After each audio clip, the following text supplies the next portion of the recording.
어떤 철수가 수학 시간에 선생님께 질문을 받았어요. 사과가 15개가 있단다. 근데 그 중에 5개를 먹으면 몇 개가 남니? 그랬더니 답은 몇 개입니까? 10개잖아요. 그죠? 15개 중에 5개를 먹었으니까 10개 남잖아요. 그래서 근데 이 철수가 하는 말이 5개요. 한 15개 중에 5개를 먹었는데 어떻게 5개가 남어? 야, 옆에 있는 친구가 한번 말해보겠어? 그랬더니 예 선생님 10개가 남았어요. 그랬더니 선생님 다시 한번 질문합니다. 다시 한번 질문할게. 철수야 잘 듣고 대답해봐. 15개의 사과가 있어. 5개를 먹었으면 몇 개가 남니? 그랬더니 5개요. 도무지 안 돼갖고 어떻게 그런 답이 나올 수 있니? 아니 우리 아버지가 먹는 게 남는 거래요. 그래서 이해가 안 되세요? 먹는 게 남는 거라고 해서 5개 먹었으니 이제 5개 남는 거죠. 이렇게 대답을 했답니다. 제가 왜 이 말씀을 드리냐면 우리가 하나님 말씀을 듣고 또 하나님 말씀을 접해도 우리가 잘 그것을 이제 듣고 알아먹고 또 이 삶이 변해야 되는데 또 그러지 않는 경우들이 굉장히 많더라고요. 여러분 하나님 말씀이 여러분 위에 많은 변화가 있기를 주의 이름으로 축복합니다. 오늘은 기드온의 3번째 시간입니다. 지난번에는 기드온이 미디안의 13만 5천 명과 전쟁을 벌여서 이겼어요. 그러니 그 나라의 사기가 얼마나 높아졌으며 또 기드온의 인기는 어느 정도 높아졌겠습니까? 굉장히 화려한 시작이었고 그의 업적도 대단했고 그의 과정도 아주 훌륭했습니다. 그런데 그의 마지막이 어떠했느냐에 따라서 그 기드온의 인생을 후대의 사람들이 평가할 때 그 평가는 갈라지게 되어 있다라고 하는 거죠. 여러분 시작도 중요하지만 마무리가 더 중요한 것을 우리는 잘 알아야 할 줄로 믿습니다. 우리는 솔로몬의 인생 중에 어느 한 부분의 인생은 우리가 인정하고 또 그렇게 살고자 노력하는 사람들이 꽤 많지만 솔로몬의 전체의 인생을 내가 담고 싶다라고 이야기하는 사람은 그리 많지 않는 것은 그의 시작은 참으로 위대하고 하나님의 칭찬받을 만했으나 그의 마지막이 온전하지 않으므로 하나님 앞에 징계를 받을 수밖에 없었던 거죠. 오늘 저는 이 말씀을 두렵고 떨리는 마음으로 여러분에게 하나님이 주시는 말씀이기도 하지만 이 말씀을 저에게 주시는 말씀으로 저는 묵상하고 이 말씀을 준비하였습니다. 비단 성경의 인물뿐만 아니라 지금 오늘날 살아가고 있는 이 동시대의 많은 사람들 또한 우리가 시작했던 마음과 그 과정과 그의 결말이 변질이 되어 인생의 마지막에 아무것도 남기지 못하고 외로운 하루하루를 지내는 분들이 얼마나 많이 있는지를 우리가 잘 알 수 있어야 할 줄로 믿습니다. 오늘 이 본문을 통해 우리는 과연 마지막에 무엇을 남겨야 할지를 하나님 앞에 말씀으로 은혜를 받고 다짐하는 오늘 저와 여러분의 삶이 되시기를 주의 이름으로 축복합니다. 미디안과의 14만 5천 명의 전쟁에서 승리한 그 이후로 백성들은 기드온에게 환호하기 시작했습니다. 그러고 나서 이렇게 말합니다. 당신과 당신의 아들과 그리고 당신의 손자들이 우리를 다스리는 왕이 되게 하옵소서. 당대뿐만 아니라 3대에 걸친 그러한 다음 세대까지 당신의 가문이 우리의 왕이 되어 주실 수 있겠습니까? 라고 요청을 합니다. 전쟁에서 말도 되지 않는 승리를 경험했으니 이 백성들이 기드온을 얼마나 좋아했을까요? 그리고 그의 통치를 받고 싶어 한 것은 당연한 이치일 수도 있을 것입니다.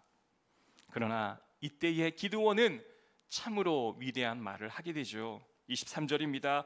기드온이 그들에게 이르되 내가 너희를 다스리지 아니하겠고 나의 아들도 너희를 다스리지 아니할 것이요 여호와께서 너희를 다스리시리라 하리라. 아멘.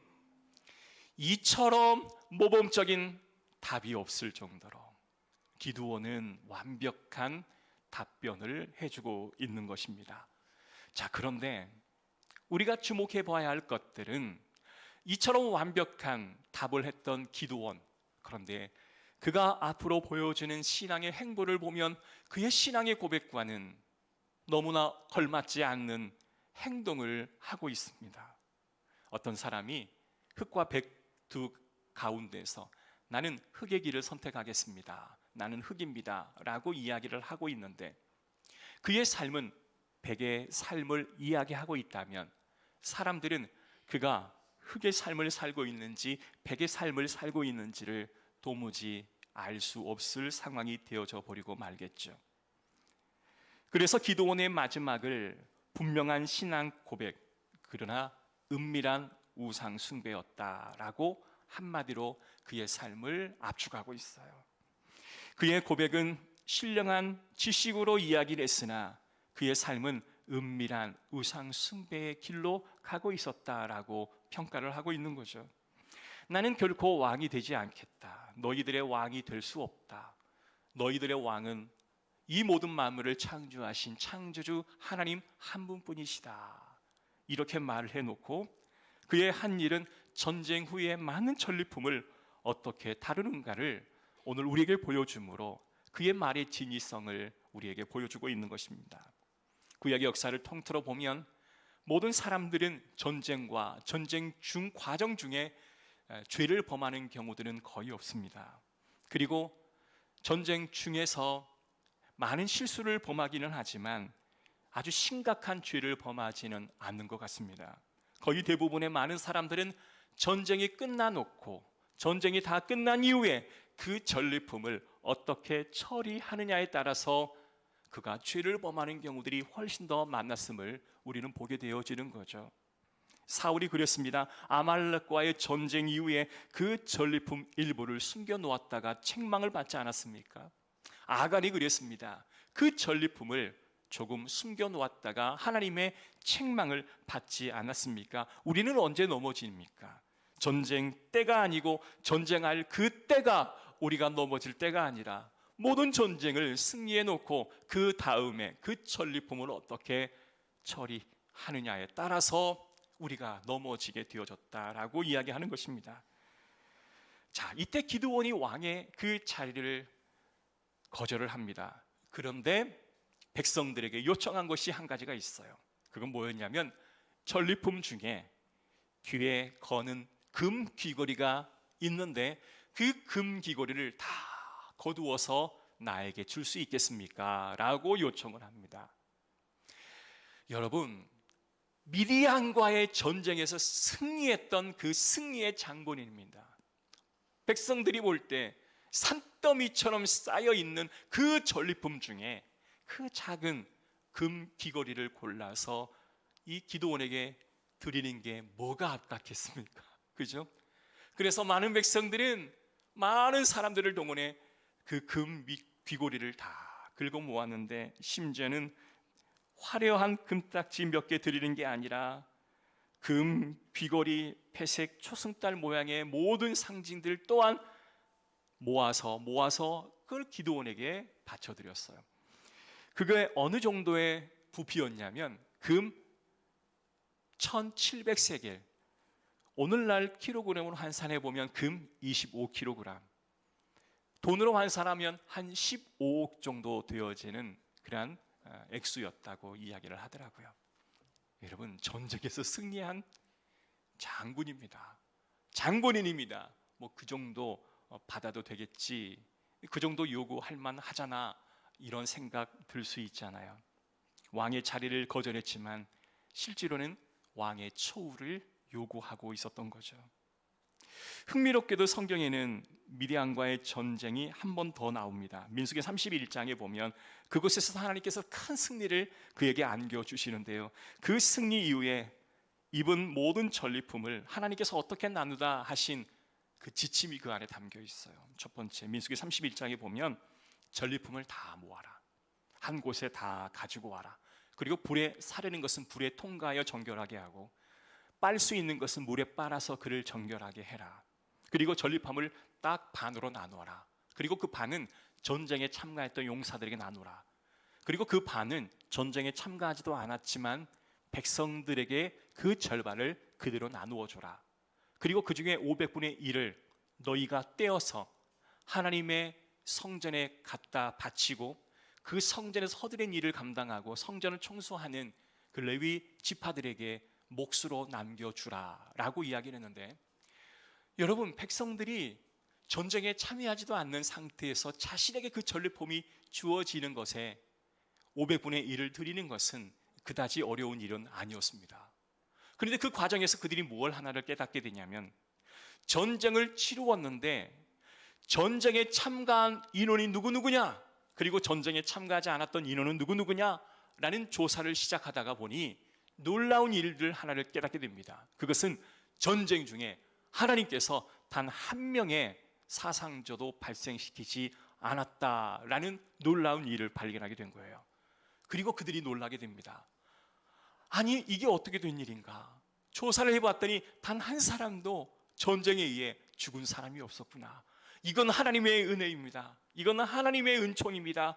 모든 백성들이 그 하나님의 은혜에 감격하여 500분의 1을 나누어 하나님 앞에 드려야 하는 것을 나의 전리품에 받은 절반을 주님 앞에 올려드립니다. 아닙니다. 나는 넉넉하기에 이것을 다 하나님 앞에 드리겠습니다 라고 자원하여 성전 앞에 나오는 그러한 사람들의 백성들로 문정성실을 이루었다라고 민수기 31장에 기록되어 있습니다. 그냥 그저 받은 것이니 하나님 앞에 올려드립니다 라고 이야기했던 사람들이었던 거죠. 하나님의 일을, 하나님께서 하시는 그 모든 일들을 백성들이 감격했던 것입니다. 사랑하는 성도 여러분, 민수기 31장 48절 50절에 보면 제가 한번 읽어드릴게요. 군대의 지휘관들 곧 천부장과 백부장들이 모세에게 나와서 모세에게 말하되, 당신의 종들이 이끈 군인을 계수한즉 우리 중 한 사람도 충나지 아니하였기로 우리 각 사람이 받은 바 금 패물 곧 발목걸이, 손목걸이, 인장반지, 귀걸이, 목걸이들을 여호와께 헌금으로 우리의 생명을 위하여 여호와 앞에 속죄하려고 가져왔나이다. 우리의 생명을 지켜주신 분이 바로 여호와 하나님 한 분뿐이십니다. 우리를 구원해 주신 하나님 앞에 나의 모든 영광을 올려드립니다. 이것이 바로 전리품을 하나님 앞에 바쳐드립니다 라고 하는 성경적인 뜻입니다. 귀금속을 받은 모세는 민수기 31장 53절, 모세와 제사장 엘르아살이 청부장과 백부장에게서 금을 취하여 회막에 들여 여호와 앞에서 이스라엘 자손의 기념을 삼았더라. 그래서 이스라엘의 역사 가운데 이 같은 일들이 하나의 기념이 되어서 이스라엘 백성들이 앞으로 신앙생활함에 있어서 좋은 구심점이 될 수 있었다라고 하는 것이었죠.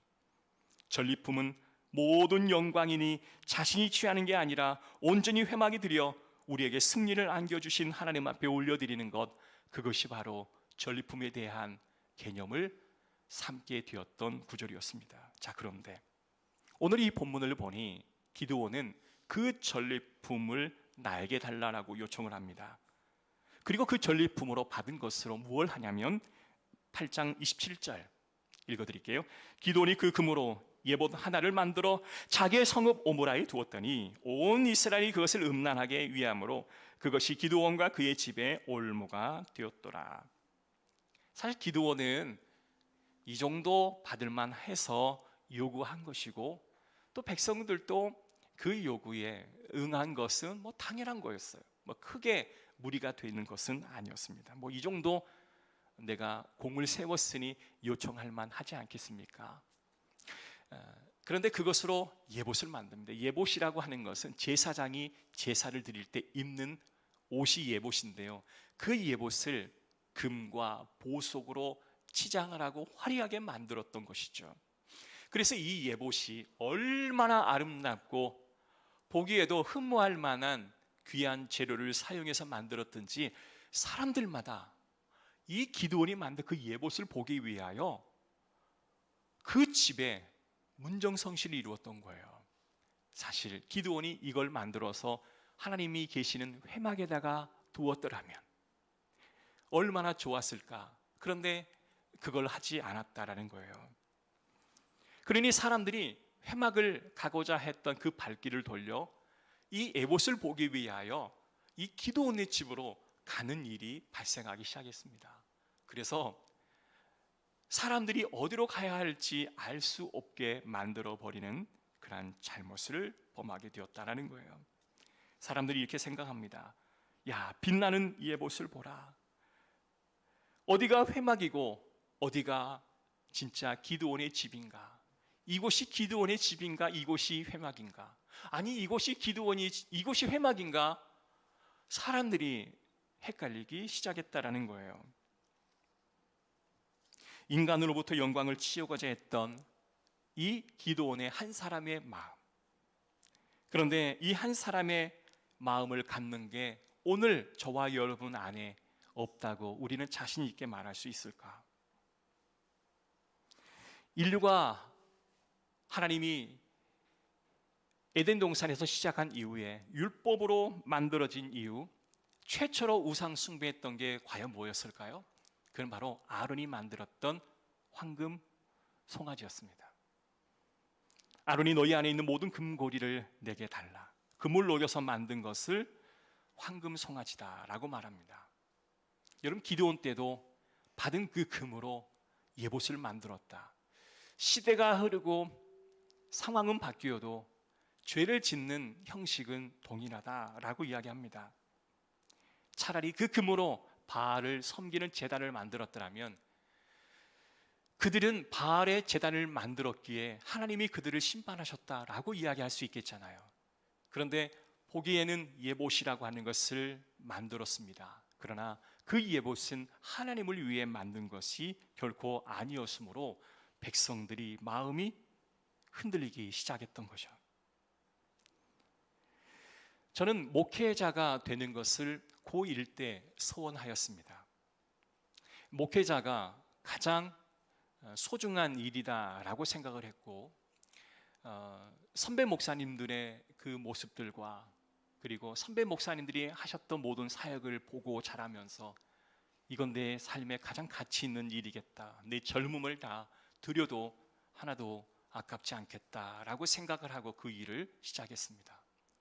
막상 전도사의 과정을 밟고 부목사가 되기 바로 직전 이제 안수를 받는데, 그때도 내게 안수 받는 그 순간 자체가 하나님의 귀한 일들을 감당해야 한 그 순간이므로 저는 많은 계획과 또한 하나님 앞에 서원하며 기도했던 때도 있었습니다. 자, 그런데 막상 목회를 하면 할수록 이 목회가 생명을 살리는 일이기도 하지만 때로는 생명에게 치명적인 해를 끼치는 순간이 될 수도 있다라고 하는 사실을 새삼 알게 됩니다.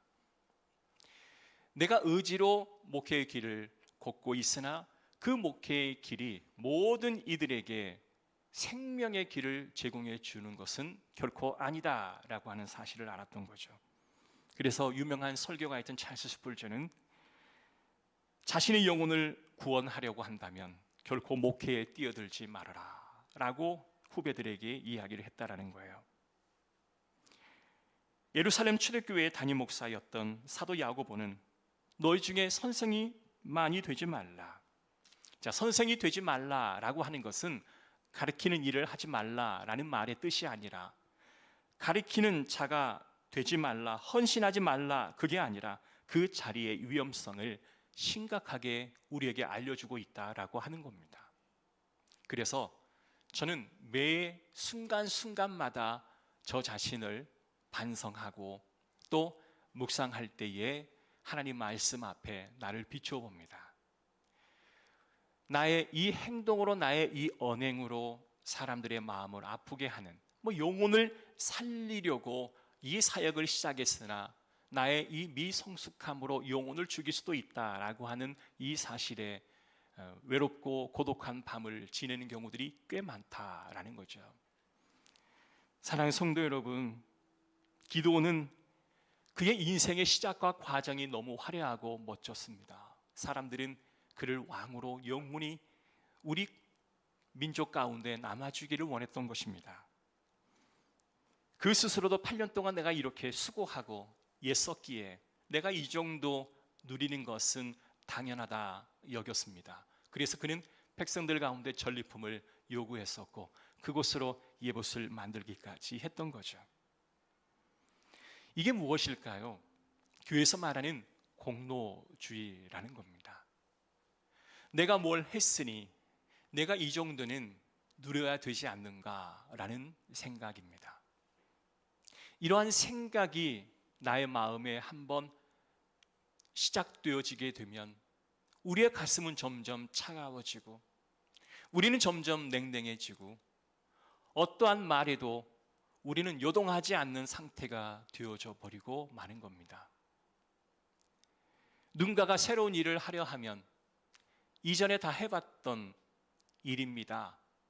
그러나 결국 남는 건 상처밖에 없으니 당신은 하지 마십시오 라는 이야기를 할 수밖에 없는 그런 냉랭해진 마음.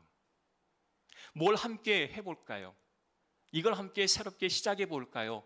누가 새로운 제안을 해도 이미 어느새 우리의 뇌 속에는 시작과 중간과 과정과 결론을 이미 경험한 터라 그 시작과 중간에 그 설레임과 그 환희에 머물러 있는 게 아니라 마지막에 실패에 머물러 모든 사람들을 그 실패의 자리로 들어갈 수밖에 없다라고 정의를 내려버리는 우리의 모습은 아니었는가라는 그런 자기 반성, 스스로의 반성이 되었다라는 것입니다. 사랑하는 성도 여러분, 우리의 인생의 최고의 예배는 언제일까요? 우리가 전쟁을 하고 있는 그 과정에 드리는 예배일까요? 아닐 겁니다. 하나님이 저를 통하여 받으시는 예배의 최고의 예배는 내 모든 사역을 다 마치고 내가 주님의 부르심을 받는 그 바로 직전의 그 순간, 하나님, 저 젊었을 때 하나님 앞에 내가 이렇게 헌신하고 작정하여 이 한 몸 주님을 위해 내가 헌신하겠습니다. 그 약속했던 것 잘 지켰지요? 라고 고백하는 그 순간이 우리에게 최고의 예배가 아닐까.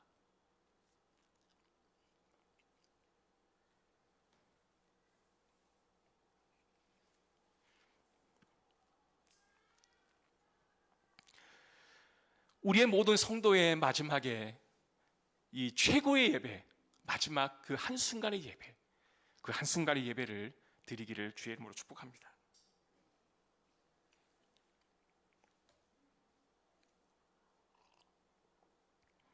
그래서 우리의 최고의 예배는 여러분이 지금 드리는 이 예배도 아니고 여러분이 사역 중에 하나님 앞에 올려드리는 그 예배도 아니고 모든 예배가 모든 우리의 삶이 마감되어지는 그 순간 하나님 앞에 드려지는 그 예배, 모든 사람들이 다 자리에 앉고 우리의 자손들이 다 자리에 앉아있는 그 마지막 그 순간 앞에 하나님, 나 잘 살았죠? 하나님 말씀대로 순종하며 잘 살았죠? 라고 고백하는 그 순간, 그 순간에 최고의 예배를 드리는 저와 여러분 되시기를 주의 이름으로 축복합니다. 그래서 우리가 불렀던 찬양대로 면류관 벗어드려 주 앞에 드리세 라고 드렸던 이 고백, 하나님, 내가 마땅히 누려야 할 이 면류관이 있지만 이 면류관을 다 벗어서 이스라엘 백성들이 그 전리품을 다 하나님 앞에 감격함으로 올려드렸던 것처럼 이 나의 이 전리품을 주님 앞에 올려드립니다. 내가 누려야 할 것 많지만 그 누린 것 하나도 내가 누리지 아니하고 그 모든 것을 다 주 앞에 올려드리며 하나님 앞에 바쳐드렸습니다 라고 고백하는 그 예배, 그 예배가 하나님 받으시는 최고의 예배가 될 줄로 믿습니다. 여러분 인생의 마지막 순간에 하나님 앞에 드리려고 하는 그 순간, 막상 하나님 앞에 전리품을 드리고자 하는데 내 손에는 아무것도 남지 않는 전리품이 있다면 여러분 그 전리품을 과연 누구에게 도둑 맞았습니까? 어느 순간에 언제 하나님께 드려질 그 전리품을 도둑 맞아 버렸습니까? 사랑하는 성도 여러분, 우리의 전리품을 도둑 맞지 않기를 주의 이름으로 축복합니다. 우리는 무익한 종이라 우리가 해야 할 것은 바로 이것밖에 없습니다 라고 간절한 마음으로 고백하는 그 고백의 마음, 그것이 바로 하나님 받으시는 마음이겠죠. 기도는 화려한 업적을 남겼습니다. 이 땅에 막대한 부도 가졌습니다. 많은 사람들의 칭송도 받았습니다. 모든 영화도 누렸죠. 자색 옷을 입을 정도로, 왕이나 왕의 가문만 입을 수 있는 그 자색 옷을 입을 정도로. 그는 왕은 아니었으나 모든 사람들은 그를 왕으로 여겼던 겁니다. 왕의 권위로 이스라엘의 모든 것들을 누리고 무려 40년 동안 살아왔습니다. 그런데 그가 사사기 8장 30절 31절 제가 한번 읽어드릴게요. 기드온이 아내가 많았으므로 그의 몸에서 낳은 아들이 70명이었고 세겜에 있는 그의 첩도 아들을 낳았으므로 그 이름은 아비멜렉이라 하였더라. 자, 성경은 분명 아내를 많이 두지 말라라고 명하였는데 기드온은 많은 아내와 첩을 통해 무려 70명이라고 하는 아이를 낳게 됩니다. 자, 그런데 그 70명의 아들 중에 유일하게 한 명의 아들의 이름이 소개되고 있는데 그 이름이 아비멜렉이다. 이 아비멜렉이라고 하는 이 말의 뜻이 나의 아버지는 왕이시다라는 뜻이에요. 자, 기드온은 이 아비멜렉을 낳고 나의 아버지는 왕이시다, 나의 하나님은 왕이시다라고 고백은 하였습니다만은 그의 삶은 하나님이 왕으로서의 삶을 실천하지는 못했던 거죠. 그것이 어떻게 드러나냐면 이 아들 아비멜렉이 기드온이 죽은 후에 어떻게 고백을 하냐면 내 아버지가 왕이신데 아버지가 죽었기에 누가 왕이 되겠습니까? 당신이 이제 왕이 되어야 하지 않겠습니까? 그래서 그는 스스로 세겜에서 자신이 왕이라고 주장을 하기 시작합니다. 사사기 전체에서 가장 어두운, 가장 비극적인 그런 일이 사사기 9장에 시작되어지게 되어지는데요, 이 아비멜렉이 스스로 왕이 된 거예요. 스스로 왕이 되어서 이제 그 일들을 하나씩 하나씩 정리해 나가기 시작합니다. 그래서 그가 했던 첫 번째 일이 뭐냐면 왕이 되는 그 일에 정적이 될 만한 사람들을 다 제거하는 거였어요. 여러분, 왕이 되어지는데 그에게 위협이 될 만한 사람이 누굴까요? 그 정적이 누굴까요? 형제입니다. 그래서 70명의 형제를 기드온의 아들들을 다 한 바위 위에 몰아놓고 그 모든 사람들을 다 죽여버립니다. 김정은이가 이제 지도자가 된 이후에 그 주변에 있는 자를 다 숙청하는 그런 일들이 일어나는 것처럼 그들을 다 숙청해버리게 되죠. 여러분, 이와 같은 일이 왜 일어날까요? 기드온은 그 한 세대도 이어질 수 없는 그 일을 위해 그가 지금까지 살아왔던 모든 화려했던 성과물을, 그것을 다 본인이 다 취함으로 모든 것들을 하나님이 다 가져가 보시는 그러한 일들을 경험하게 되었습니다. 여러분, 한 세대도 지수할 수 없는 영광을 위해 이스라엘의 올문을 놓고 비극을 놓았고 가족의 몰락을 가져오게 되었다라는 겁니다. 이 지혜가 삶을 살아가는 저와 여러분에게 좋은 교훈이 되기를 주의 이름으로 축복합니다.